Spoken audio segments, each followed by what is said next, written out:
इंसान का सबसे बड़ा दुश्मन उसका दिमाग है। पकड़ पकड़ के लाता है उन लम्हात को जो अजियत देते हैं। हमारे माशरे में बेहतर इंसान वो हैं जो फोत हो चुका है। पुरसुकून वो हैं जिसको कम या ज़्यादा की फिक्र नहीं। ज़मीर मरता है एहसास की खामोशी से। ये वो वफात हैं जिसकी खबर नहीं होती। कदर करनी है तो ज़िंदगी में करो। चेहरे से कफन उठाते वक्त तो नफरत करने वाले भी रो पड़ते हैं। कोशिश आखिरी सांस तक करनी चाहिए। मंजिल मिले या तजुर्बा, चीज़ें दोनों ही नायाब हैं। जिनके हिस्से में रात आती है यकीनन उसी के हिस्से में चांद भी होगा। मेहनत इतनी खामोशी से करो कि तुम्हारी कामयाबी शोर मचा दे। जब यकीन टूटता है तो सबसे पहले ज़बान खामोश हो जाती है।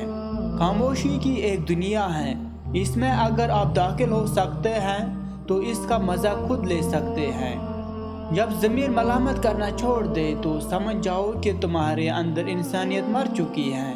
धूप का तो बस नाम ही बदनाम है, जलते तो लोग एक दूसरे से हैं। तीन चीज़ें बाई को बाई का दुश्मन कर देती हैं: जन, जर, ज़मीन।